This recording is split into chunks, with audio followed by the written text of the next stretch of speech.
Live from Ogasawara, this is the Monster Island Film Vault Bonus Episode 6, Power Rangers in Space, Countdown to Destruction Part 2, featuring Chris Cooke.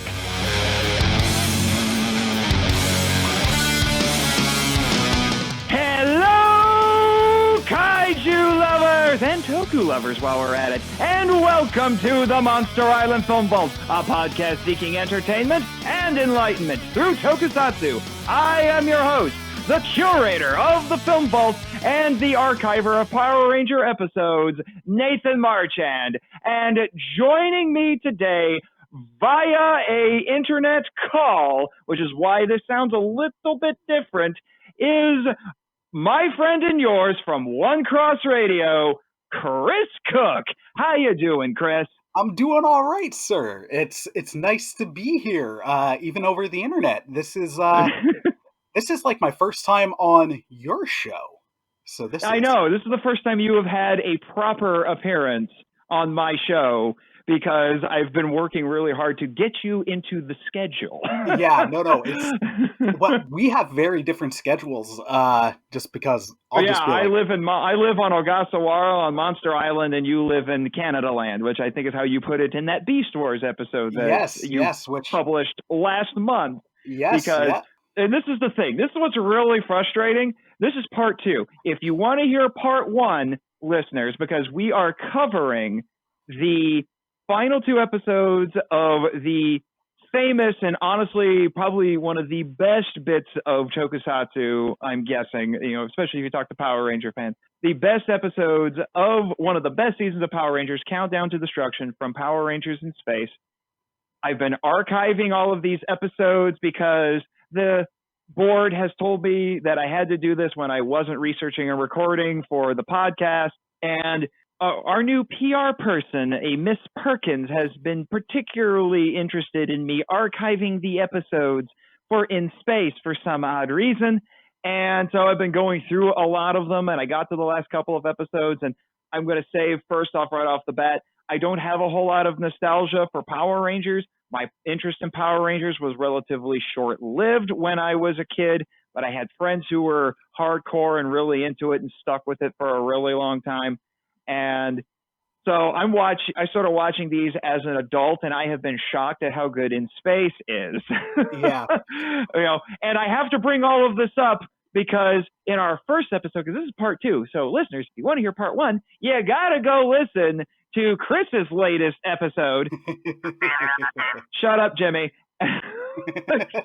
He's bugging me right now because our entire preamble on your show ended up getting lost because we had internet issues. Yeah, it's those internet issues strike again, and every once in a while they strike me. Sometimes the internet, as much as I love it, decides not to love me back at that moment. It's not the first time, it won't be the last time, but it's also not that time where Christian and our Superman Red Sun episode 2 vanished into internet Narnia. It's nothing like that, so we're good. I approve of this analogy. It's somewhere. It's somewhere in internet Narnia.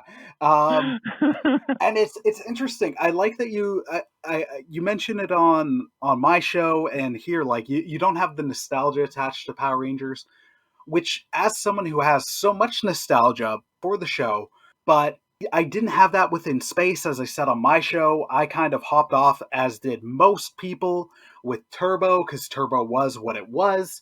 Turbo is terrible. Yeah. I caught a couple of episodes of Turbo while I was doing my archival work, and it was painful. Yeah, with the exception of its finale. I hate Diva Talks. I'm just going to say that right now because this got lost in the other episode. Diva Talks is low-rent, screechy Cruella DeVille's little sister. Yep. I can't stand her, which is why this new villain, the new big bad in this season, is such a breath of fresh air. Astronema? No, Jimmy! Just like I said in the other preamble, no, I don't have a crush on Astronema. Shut up, you Miss Namikawa loving weirdo. Anyway, So, So much sass. have you heard my show? Yeah. Oh, no, totally.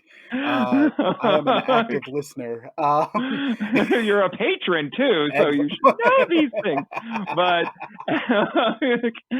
so all of that to say, I'm coming into this really cold.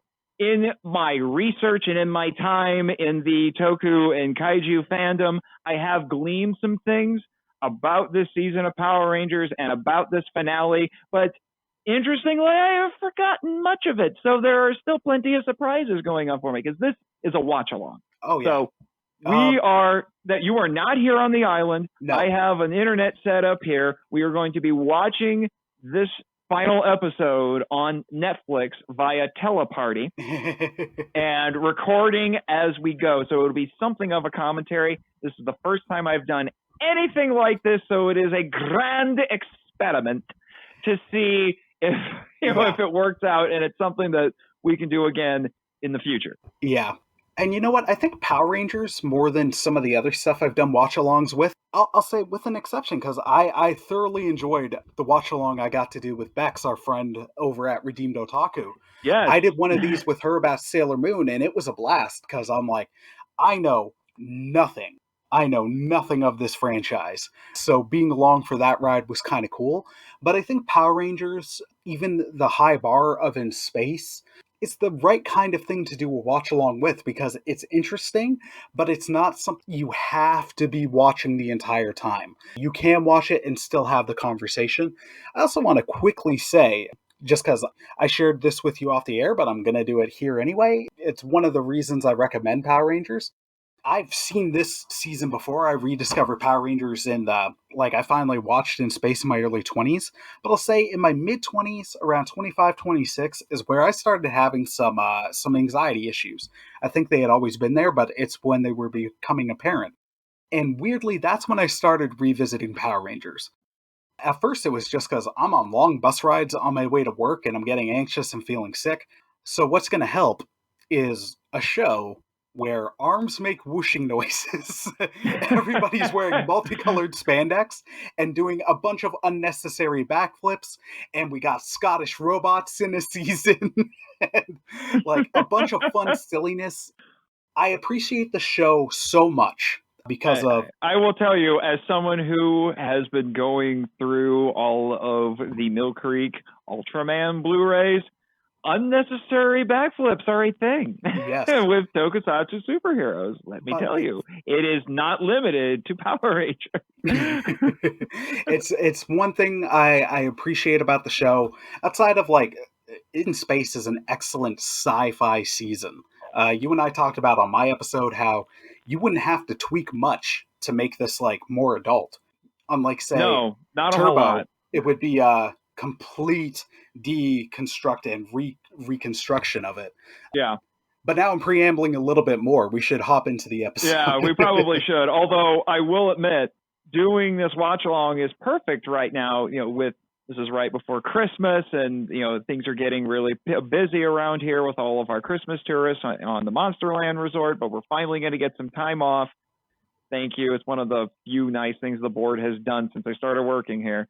And considering that just a few weeks ago, we had Jimmy and I had a lot of excitement because he unveiled Mechanicon Mark II, and then me and the boys from Giant Monster BS got to pilot Uber Mogra to help him settle a dispute between Godzilla and Kong, and with Jimmy having a background with both the Air Force and NASA, and building spaceships and robots.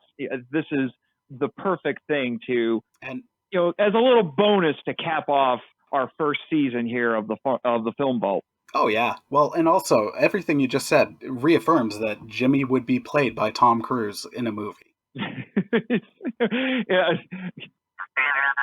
Yes, he's stroking your ego. Can we move on now? He strokes mine too. It is very nice. Very nice. All right. So here we go. I've got everything set up, got the subtitles on because, I want to make sure that I catch everything, but also be able to hear you. So here we go, barring any more internet issues. Awesome. Fingers crossed. All right, here we go. So our heroes have been defeated, and our batleth-toting robots are rounding everybody up. Yep. And they're hiding. And somehow they don't see our heroes hanging out right over there. They're like a different kind of problematic stormtroopers, I'm just saying. So now we get the Independence Day moment. Yep. Oh, teleporters. I have bad experiences with teleporters.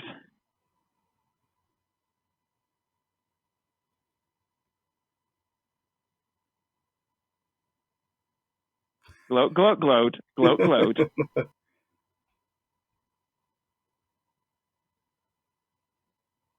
I'm hearing Luna right I outside. thought she knew their secret identities. Actually, she does know their secret identities. Can she not spot them? Well, I guess they are technically hiding. I think her mind's been wiped. Yeah, I'm a little confused now. Mind wipe, right? I'm a little confused now. Reader, I'm the comic relief, and I'm actually decent comic relief. I really don't like Elgar. He's better than Turbo, but everything's better than Turbo. Yeah. I don't know, Mom and Wolfman? When was the Wolfman in this? Seriously, he looks like the Universal Wolfman. He does. And then Bulk and Skull. Oh, the yes. heroes. Apparently the real heroes of the entire franchise. I will die on that hill. Hey, you and Linkara. he did convince me of it, honestly. Because they go through the most growth. Here we go, the most epic theme song possibly of the entire franchise. And we're not skipping it. No, of course not, dude. Not this one. It's so wonderfully cheesy. I mean, the Mighty Morphin theme will always be the Power Rangers theme, but this, I think the way you put it when you and Bex did the first couple episodes of Zeo for your watch along was, this is a frickin' space opera, I think is how you put it. Yeah. In Space is. It's a wonderful space opera. It's, oh my gosh, that action figure. Yeah, I know. The Battleizer action like figure. And then Melody Perkins, who Jimmy will not let me forget. Yeah, whatever. I was going to say, we realized this new Perkins lady with the board, she shares a name. Yeah. But then again, I share a name with somebody who worked on this show, so. Yeah, that's fair. And I'm trying to see if her name pops up here. She was the story editor.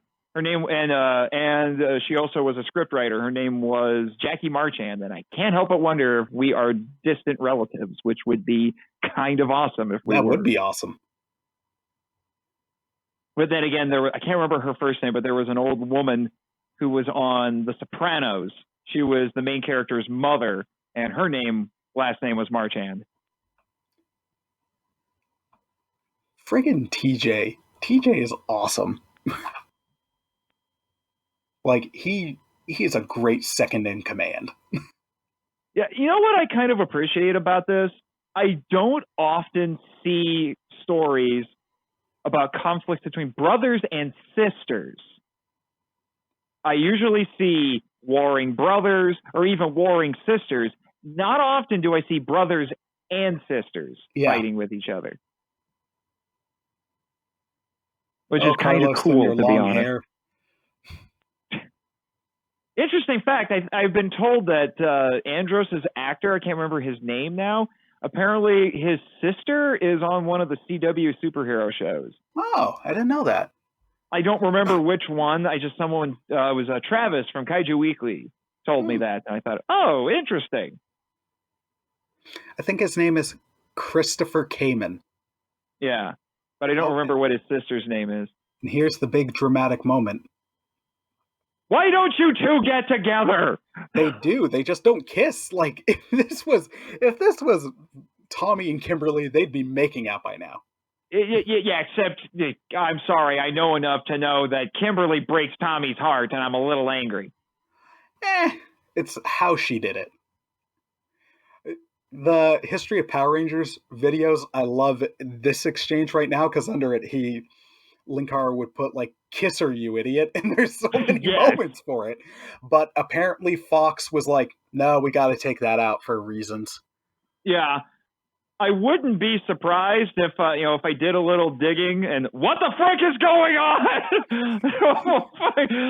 we got some DBZ action there. What the heck? I also love that. That's like the moment where if there was a crane shot, it would be over him looking down at his face. I was just either that it was either that or it was Highlander. I'm not sure. Did he just have a quickening or something there? But no. Sometimes I have actually wondered, if I could somehow track down the real Andros and Ashley and find out if things went well for the two of them after they wrapped up their work as Power Rangers. That would be kind of nice to figure out. Uh-oh. Exactly. Huh? Oh, yeah. Nice. Love it. And I am Spartacus, but sure.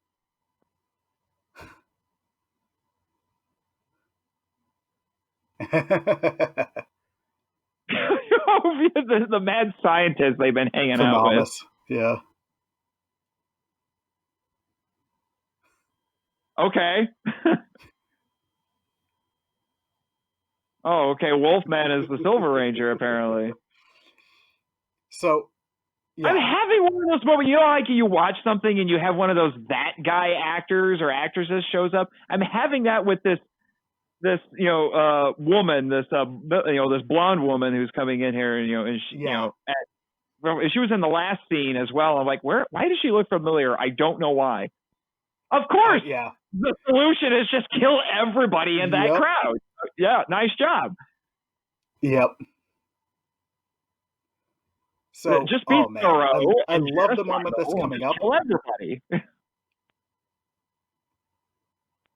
What? Secret identities are for chumps.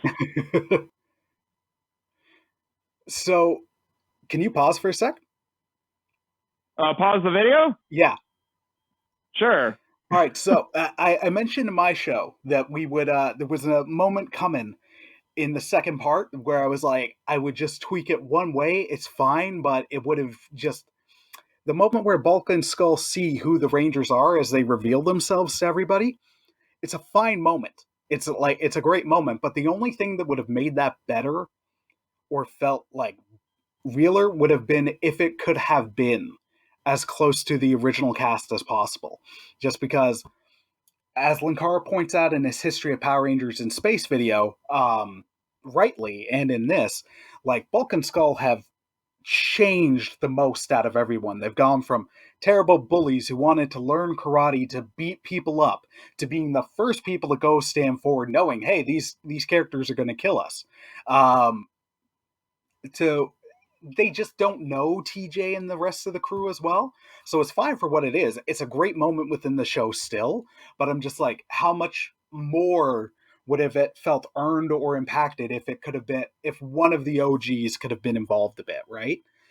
That's all. Like, it's not a strike against the show because they couldn't have done that, but it was just one of those like, oh man, as I'm watching it, it would have just been, how much more would have been like them, like friggin' Billy, who I used to bully. Yeah. That kind of thing. Yeah, but that was the nature of the rotating cast, unfortunately. Oh, absolutely. Absolutely. Like, not, it's still a great moment within the episode. It was just, I wanted to just follow up on that from before. Sorry about that. Yeah. I mean, and they had already peppered some of the previous cast members throughout this season anyway, which we talked about a little bit in the now lost preamble. Yeah, Adam came half back. Lost preamble for Yeah, because only mine got saved. To that, because they brought back I can't remember the kid, which I described as how to do Justin. Shazam badly. Yeah, Justin, and who else? The Mighty Morphin Black Ranger, Adam. played by Johnny Young Bosch. I can remember the actor's name, but not him. His character name, but Adam. Yeah, Yeah, no, came back. The character was which Adam was like one of my favorite of the replacement Rangers. He was great. That's because he's Johnny Young Bosch. I mean, yeah. Yeah. All right, I'm good if we continue. I just wanted to quickly call All right. that. All right, that's fine. All right, so here we go. Back to the episode.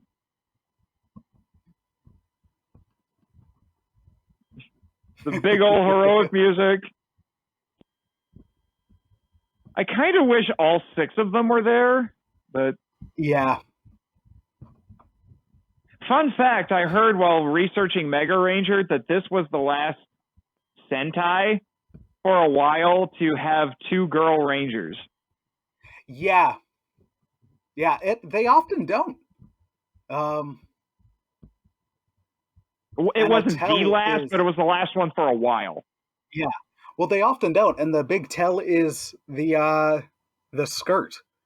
Often in the pink Ranger always has a little mini skirt, and the Yellow Ranger often doesn't. The Yellow Ranger doesn't always. So, like in Mighty Morphin, yeah, the Sentai Yellow Ranger was actually a male, so he doesn't have a skirt. But in Mega Ranger, it was a girl. So. Yeah. And Bulk and Skull actually got in on some of the action there and beat up a few Quantrons. Yeah, which should tell you how incompetent these henchmen are. I mean, these guys are stormtrooper levels of incompetence. Yes, I know you appreciate that, Jimmy. Yeah, seriously, they sound like you, Jimmy, on your microphone. Can you explain that? They may be similar to the OG battle droids in terms of like how much of a punch they can take. Did you just reference the prequels? I did. Jimmy is seething. Oh, I know. One of his triggers. But hear me out. It's because the original battle droids couldn't take a punch, right? We were shown that repeatedly. Neither can these guys. The stormtroopers can at least take a punch. Yeah. So I love this twist. We've only been looking for you this whole season. What? Yeah. Now, I knew this was coming. This is one of the parts that got spoiled, but yeah. Love it. Love it. Like, what? I gotta kill you to save the day? Not usually how you would see a kid's show end. I'm just saying. Oh. And he's about to do it, man. Oh! Hold. Build the drama.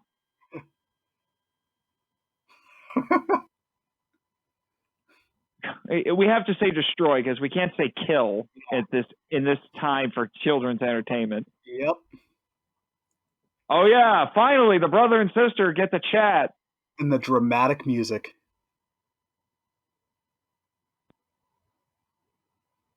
Yeah, you might want to lead with a different line next time.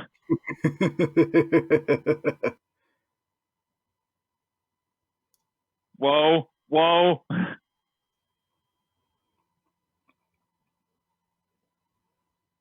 There's some good shots here, man. I know that red is not her natural hair color, but she's certainly living up to the redhead stereotype here.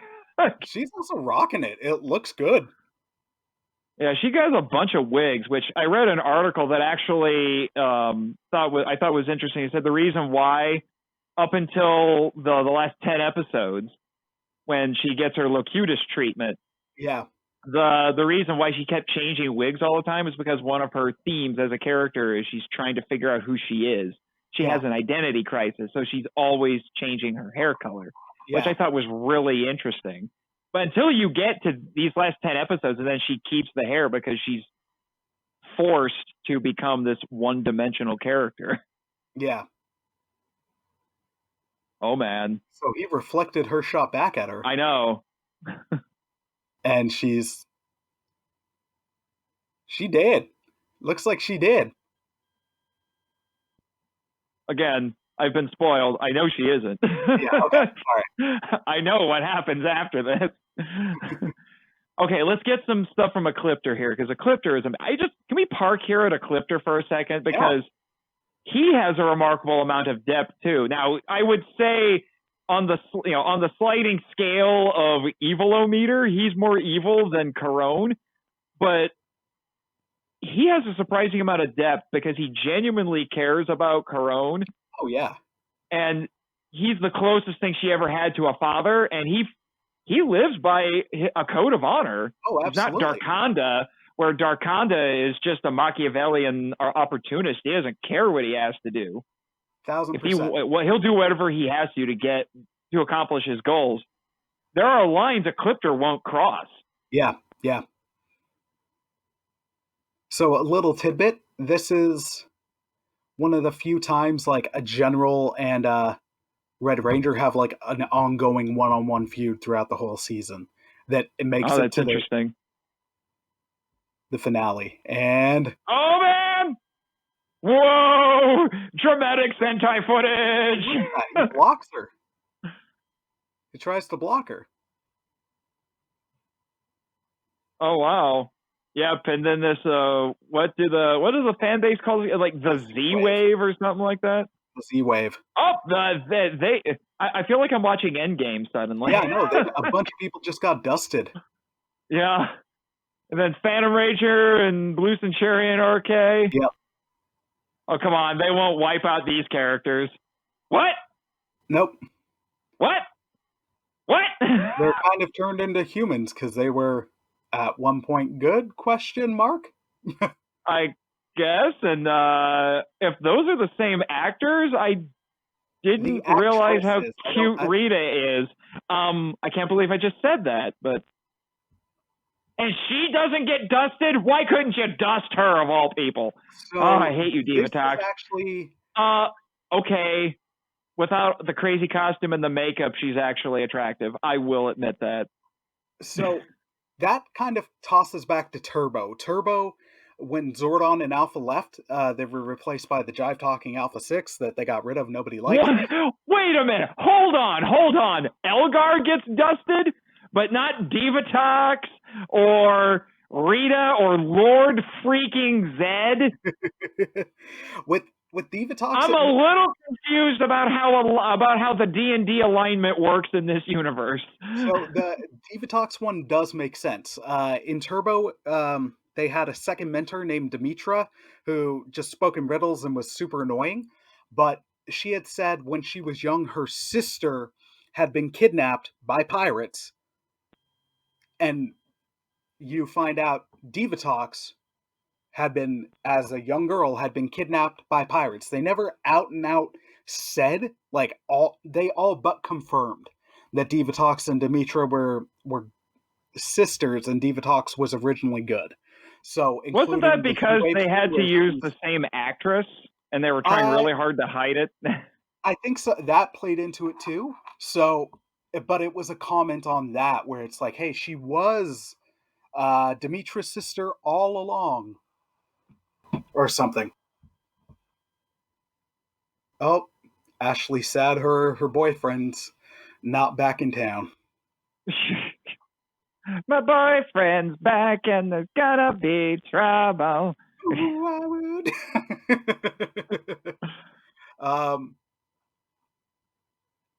I will admit, part one, we're getting close to the end here. Part one was a lot more slam bang action. This has just been a lot of drama. Yeah. Which I actually think works. So we kind of got the action finale in part one, and this is the emotional finale. Yeah. Now, I'll go on the record here. To me, this part is the only thing I'd consider a misfire from this. Other than the Bulk and Skull thing? No, that was amazing. And that couldn't be what it could have been because they couldn't have gotten that cast back. So it was still great for what it was. This is too cheesy for what's been going on. Wait, hold on. Really? Yeah.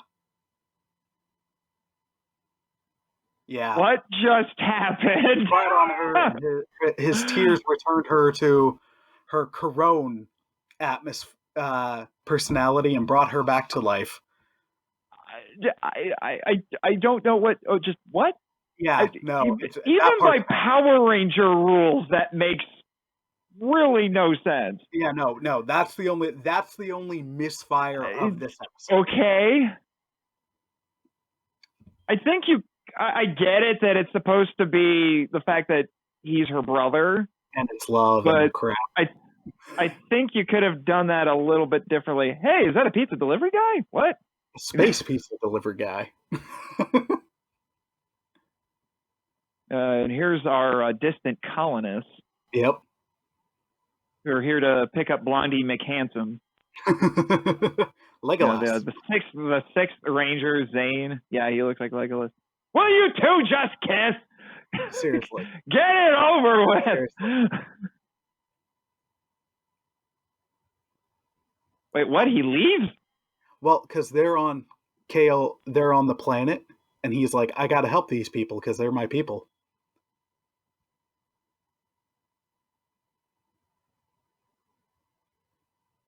But she loves you, you idiot. Oh yeah. Hopefully this will make a little bit more sense, because I know Andros, at the very least, comes back one more time, because there's a big old crossover episode in Lost Galaxy. So, He comes back. Well, he comes back a couple times because also Okay. Forever Red. Oh yeah, because he's a Red Ranger. Yep. Dude, you were competing with Peter Parker in terms of dumb romantic decisions right now, except it made sense for Peter Parker. Yes, listeners and kaiju lovers, in case you didn't know, I do love other things besides kaiju, and superheroes is one of them. Things I talk Part about. of the reason why we're watching this. So, what? Things I talk about on my show like all the time. Yeah, it's because you talk about a little bit of everything. It's true. Oh. Oh, never mind. Okay, I take it back. Yes, All right, sir. Andros. Yeah, because you came back. Smart move, my friend. Smart move. Smart. And we'll just bring the sister along. Why not? Yep. There's room. Yeah, it's a big ship. This definitely gave me some Star Trek vibes watching it with their bridge set and everything. Yeah. I just realized we didn't get any Zord action either of these episodes. They got wasted in the last episode. Yeah, except for the ship. Yeah. Because the ship's a transformer. All right. And that was Oh, wait. We got bloopers.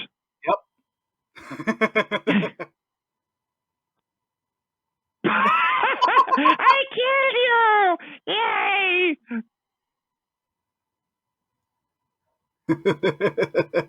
Destroy all monsters? Okay. So it switched back to Canadian Netflix for me and launched right into Pokemon. It tried to send me to Stretch Armstrong, I think. I have no idea. But alrighty. I know you got to run here pretty soon, but let's do some quick wrap up here. Yeah. I had mentioned no, I don't want to watch Stretch Armstrong. Stop it. I had mentioned in the other one that my friend Michael Hamilton, who is among the biggest Power Ranger fans I know, was hyping this pretty hard when he knew I was going to be recording a watch along with you on this. And I think that was a very worthy finale. For this show, certainly.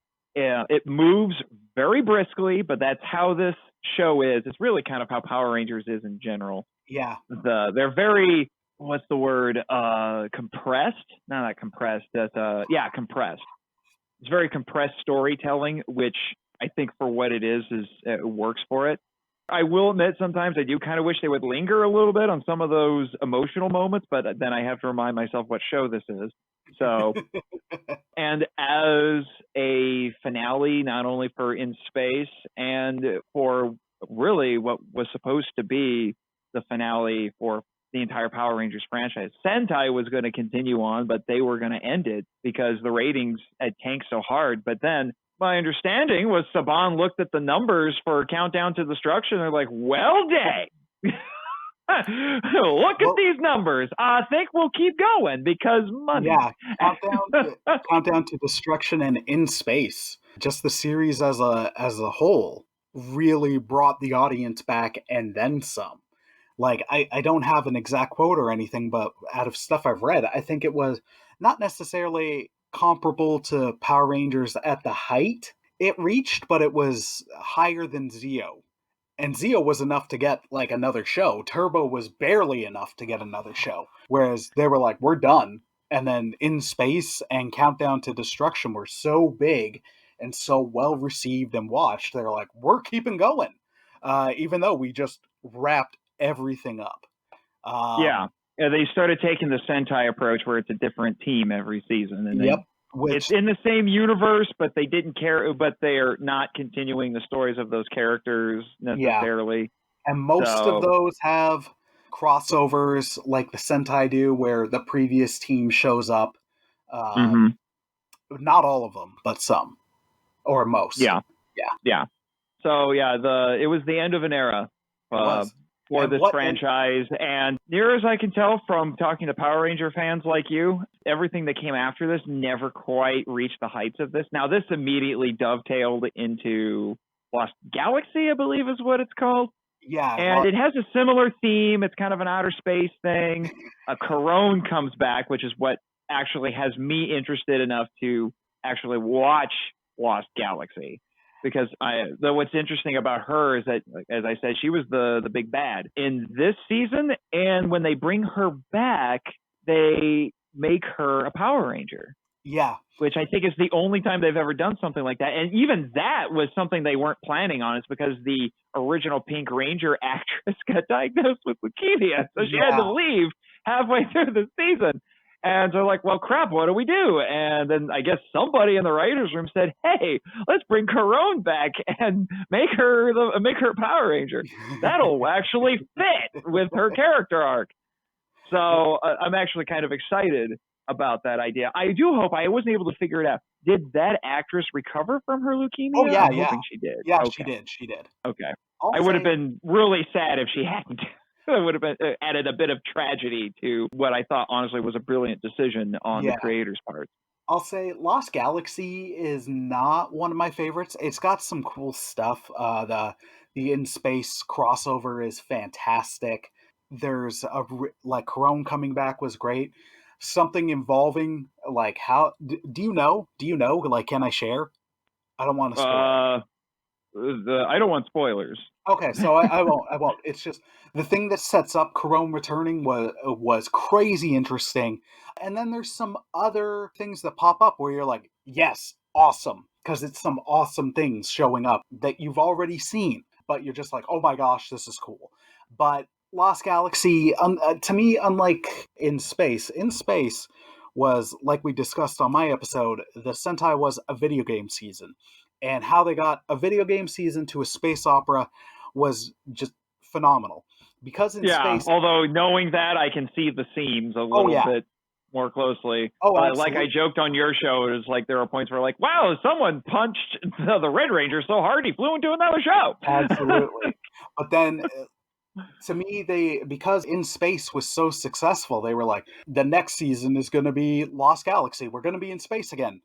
And it was an environmental season. And they didn't have that. You notice the seams, as you pointed out, a lot more in Lost Galaxy. It's not that Lost Galaxy is bad by any means, but it's also like, compared to another show, would be Supernatural. The first 5 seasons, like, were one plain story, right? So there was a conclusion at the end of Supernatural Season 5. That show just ended in season, 15, 16, something like that? Something like that, yeah. I watched the first chunk of Season 6, and it's fine. It's a fine show. But it's not what the last 5 seasons were, especially the 5th season. So that's where I'd just be like, lovingly, just like, hey, when you go into Lost Galaxy, it's not in space. It takes a while for it to get back to that level. In Space was everything going right that could possibly go right. You could argue lightning in a bottle. Yeah. I was just about to get to that, Jimmy. Does Lost Galaxy go full Captain Planet? Not as much as a later season or two does. Because I was just going to say, to paraphrase Tropic Thunder, never go full Captain Planet. Power Rangers, like, as any fan will notice, like, they often recycle themes. Like dinosaurs, they're about to go on to their fourth dinosaur team after Beast Yeah. Wars. All right, not Beast Wars. Sorry, Beast Morphers. Beast Morphers. We talked about Beast Wars. Yeah, so you got Beast yeah. Wars on the brain. So They're going back to that, but they did Cars 3 times: Turbo, Operation Overdrive, and then a car theme was in, at least in Attire and Zords, RPM, which is, to me, RPM is like my personal favorite Power Rangers season, and it lifts some stuff from In Space. Judd Lynn, who produced Power Rangers and was heavily involved in Space, was brought back in RPM, but that's a different topic for a different time. yeah. But the environmental stuff comes up often in Power Rangers. It's not at its worst in Lost Galaxy. It gets much, much heavier handed in later seasons. Okay. Well, with that, I know you got to get going. So unless there's any other final thoughts, we'll wrap things up here. So go at it, Chris. Do your shameless self-promotion, because no episode of MIFV would be complete without shameless self-promotion. All right. Well, I struggle with shameless self-promotion. It's so weird. I'm happy to plug other people's stuff, but as soon as someone's like, "Hey, what do you do?" I'm like, I do things. Unfortunately or fortunately, I think shameless self-promotion is one of my spiritual gifts. So. But dear listener, if you want to hear me talk about Power Rangers more, I've done a couple episodes about Power Rangers, some Let's Watches. Right around Christmas, I did a watch along of the wonderfully terrible Alpha's Magical Christmas, a non-canon Power Rangers Christmas special. I have heard that is like the Star Wars Holiday Special of Power Rangers. Oh, it's not nearly as bad as the Star Wars Holiday Special. This has charm. Calm down, Jimmy. Calm down. Calm down. All right. But as Nathan said, we talk about a lot. We've got a new series called Unmade, where we're looking at unmade shows, movies of some varying franchises, and seeing if there's stuff we enjoy about it, or if we're fully in agreement as to why it never saw the light of day at whatever stage of production it got canceled. Nathan will be in an upcoming episode of that, where we're looking at unmade Godzilla films, and there are many. The most recent episode I explored with a pastor buddy of mine, unmade movies based on Spider-Man. I have not heard that one yet. No, it's dropping. I heard the Batman one, but yeah, I'll have to catch up on Spider-Man. So I'm looking forward to recording more of those. We've got some great stuff lined up. And shout out to John LeMay. I know about unmade Godzilla films because of you, John.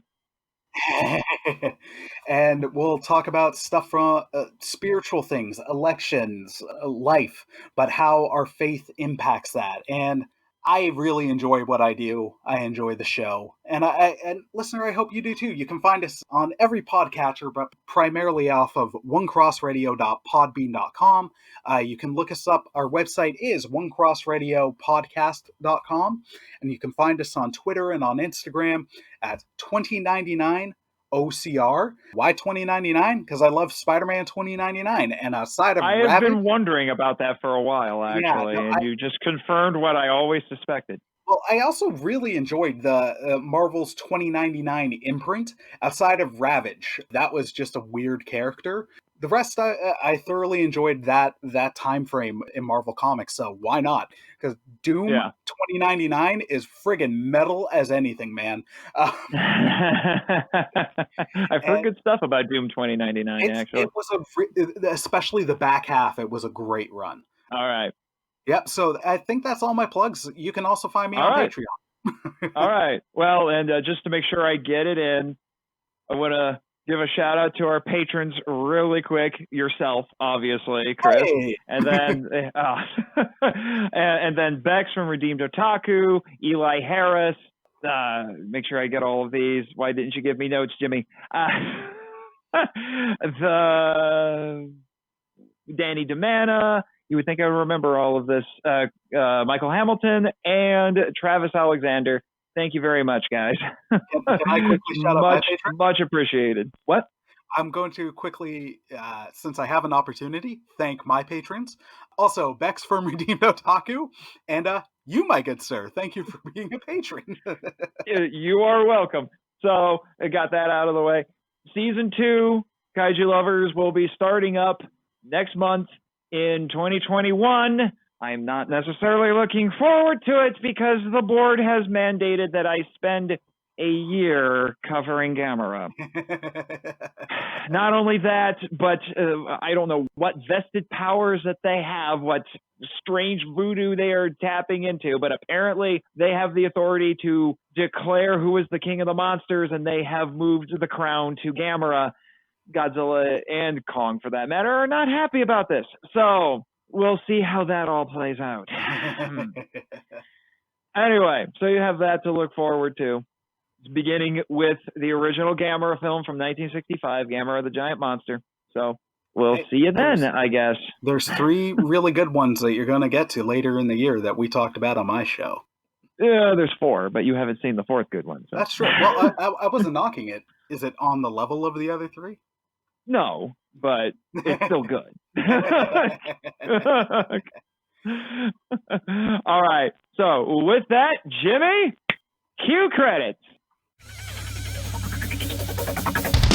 Thank you for listening to the Monster Island Film Vault, a podcast produced and hosted by Nathan Marchand. If you enjoy the show and want to join the discussion, we'd love to hear from you. So email us at feedback@monsterislandfilmvault.com. Your message could be read on a future episode of the show. Our website is monsterislandfilmvault.com. Follow us on Facebook and Instagram at Monster Island Film Vault, and on Twitter, where our handle is TheMonsterIsla1. You can also follow Jimmy from NASA on Twitter at NASAJimmy. I have fulfilled my contractual obligations. The podcast logo was created by Tyler Souls from TylerDrawsComics.com. Our theme song is Wander on the Offensive, live edit by B33J, Sarax, Juan Madrano, and Nonsensical Lexus, which is a remix of Counterattack, Battle with the Colossus, and The Open Way, Battle with the Colossus by Ko Otani from the video game Shadow of the Colossus. It can be downloaded from ocremix.org. All film and audio clips belong to their respective copyright holders, and no infringement is intended or implied. The show is available on Apple Podcasts, Stitcher, YouTube, and other fine podcatchers. Please rate and review us on Apple Podcasts to spread the word about the show. You can also support MIFV on Patreon. The Monster Island Film Vault is a Moonlighting Ninjas media production. Sayonara!